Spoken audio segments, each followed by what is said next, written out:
Namaskaram. Hello and welcome, hardworking individuals. So you might have heard about Operation Sindoor and Operation Blue Star, but have you heard about Operation Pawan?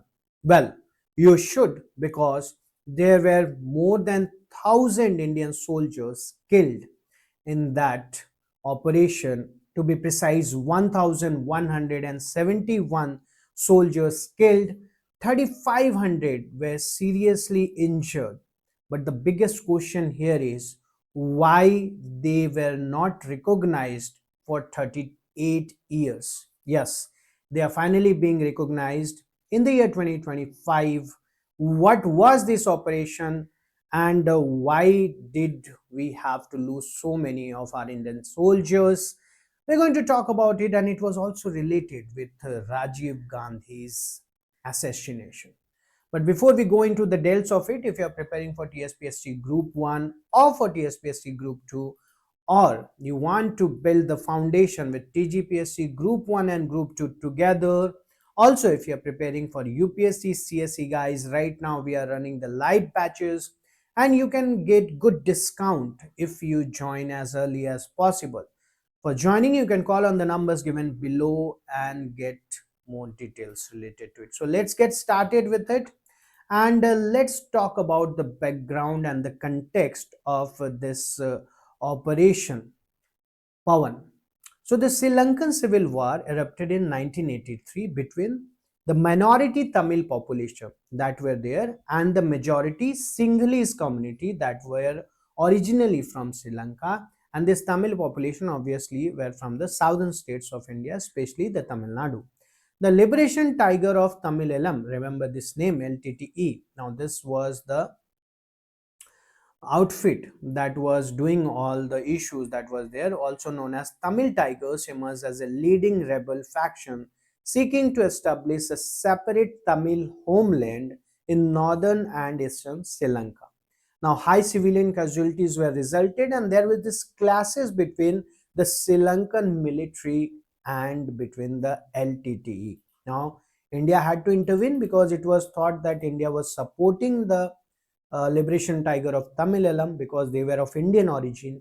The Sri Lanka Accords were signed in Colombo on July 29, 1987, following lengthy negotiation between India, Sri Lanka, and the Tamil groups. And the accord stipulated that Sri Lankan government would provide greater autonomy and more power to the provinces while withdrawing its military forces. The Tamil rebels were also required to surrender, and many Tamil groups who did not participate in the talks refused to accept the accord. Now, because of that, what happened? Operation Pawan was launched on July 30, 1987, with the induction of the Indian Peacekeeping Forces, that is IPKF. Now, the operation aimed to control of the Jaffna Peninsula from the LTTE, and by October 7, the Chief of Army Staff issued directive establishing the operations parameters. You see, all these raid areas that you can see is the area that Tamil claim as their homeland in Sri Lanka. Now, to destroy or seize the enemy communication networks such as TV and radio station, also to the raid-led LTT camps and the checkpoints. And for all this, there were nearly 1 lakh Indian troops were deployed to Sri Lanka for this mission. Now, the key military operation and the events that were there, the opening assault began with the Hailborn attack on Jaffna University on the 9th of October 12, which served as the LTT's headquarters back then. The 91st Brigade, led by Brigadier J. Raleigh, began its push into Jaffna on October 10, and then you will see the helicopters became a catastrophic failure when the LTT intercepted radio transmission of the commando force. Here you will see there were many casualties that were recorded, and the LTT employed implosive explosive devices and also guerrilla tactics to slow down the advancing Indian military. On October 15-16, the IPKF halted its advance to stabilize the front and also receive reinforcements. On the LTT, snipers targeted Indian officers and also the signalmen, forcing the IPKF to adapt by removing officer insignia. Also, you will see Brigadier J.S. Dhillon later changed the IPKF tactics and also replacing large static formation with small highly mobile units. And also after 3 weeks of the intense fighting, the IPKF captured the Jaffna Peninsula that was their target and they get to it. Aftermath and the consequences, if you see, Sri Lanka nationalist sentiment grew against the Indian military presence. The Sri Lankan government demanded Indian military withdraw. Despite mounting IPKF casualties, Prime Minister Rajiv Gandhi refused to withdraw Indian forces despite heavy casualties, and the IPKF remained in Sri Lanka for over 2.5 years until the government changed. Following Rajiv Gandhi's defeat, in the parliamentary elections in December 1989, the new Prime Minister VP Singh ordered the IPKF withdrawal on 24th March 1990. LTTE support in India declined significantly after the assassination of ex-Prime Minister Rajiv Gandhi by a female suicide bomber on May 21, 1991.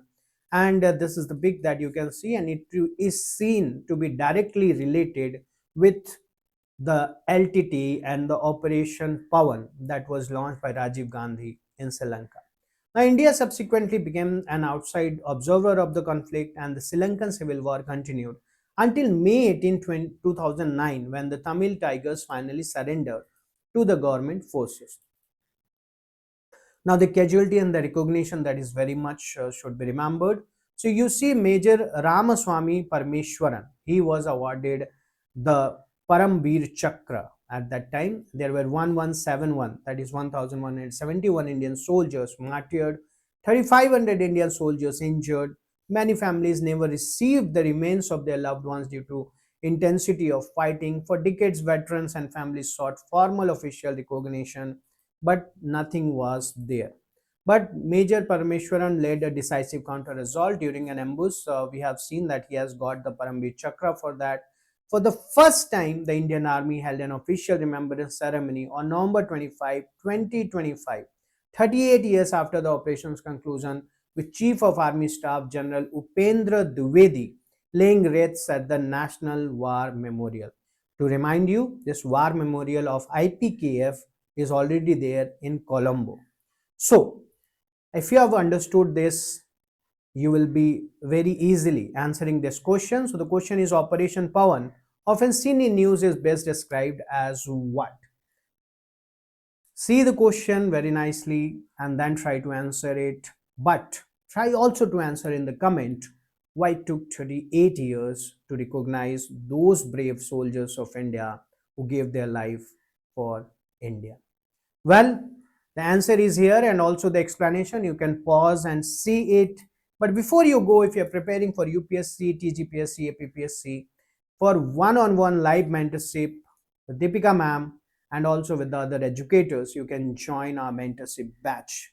You should join it because every topper has a mentor, and you should too.